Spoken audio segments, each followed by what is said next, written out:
Hello guys, എന്റെ പുതിയ വീഡിയോക്ക് എല്ലാവർക്കും സ്വാഗതം. നമ്മളെല്ലാവരും ഈ ലോകത്ത് ജീവിക്കുന്നത് ട്രസ്റ്റ് എന്ന് പറഞ്ഞ സാധനത്തിന്റെ പേരിലാണ് അല്ലെ. ഈ ലോകത്ത് ട്രസ്റ്റ് അല്ലെങ്കിൽ ഒരു പിണ്ണാക്കും നടക്കാൻ പോകുന്നില്ല. ഞാനിപ്പോ ഈ ഫാന്റെ അടിയിലിരിക്കുന്നത് പോലും ഈ വീടുണ്ടാക്കിയ കോൺട്രാക്ടർ, മേസ്തിരി ഇവരൊക്കെ ട്രസ്റ്റ് ചെയ്തിട്ടാണ്. പൈസ കൊടുക്കുന്നത് ഫാക്ടർ, അത് ഓക്കെ, ഞാൻ അക്സെപ്റ്റ് ചെയ്യുന്നു. പക്ഷെ അതല്ലാണ്ട് പോലും നമുക്ക് ട്രസ്റ്റ് വേണം. നമ്മളിപ്പോ പുറത്തുനിന്ന് ഫുഡ് വാങ്ങി കഴിക്കുകയാണെങ്കിലും, നമ്മളിപ്പോ ബാങ്കിൽ പൈസ ഇടാണെങ്കിലും, നമുക്ക് എല്ലാത്തിനോടും ഇതൊക്കെ നമ്മൾ പൈസ കൊടുത്ത് ചെയ്യുന്ന കാര്യങ്ങളാണെങ്കിൽ പോലും നമുക്ക് ഇവരോടൊക്കെ ഒരു ട്രസ്റ്റ് ഉണ്ട്. ഓക്കെ, ഇവർ നമ്മൾ ചതിക്കില്ല, നമ്മളൊരു ഗവൺമെന്റ് റൂളിലാണ്, നമ്മൾ ഇവിടുത്തെ ഭരണ സംവിധാനങ്ങളുണ്ട്, ഇവിടുത്തെ നിയമങ്ങളുണ്ട്, പോലീസ് ഉണ്ട്.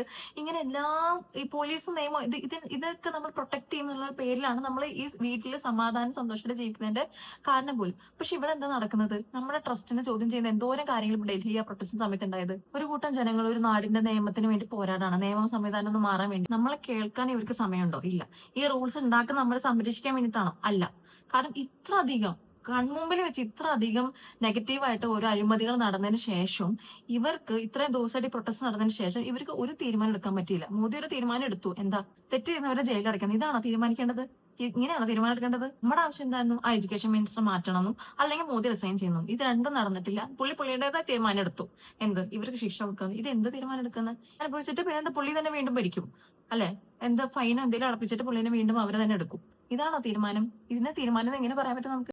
നമ്മൾ വിചാരിക്കും ഈ പുറത്തുനിന്നാണ് നമുക്ക് ശത്രുക്കളെന്ന്, പാകിസ്ഥാൻ അല്ലെങ്കിൽ എന്താ വേറെ കൺട്രികളിൽ നിന്ന്, അങ്ങനത്തെ വല്ല കള്ളന്മാരാ നമ്മൾ വിചാരിക്കും.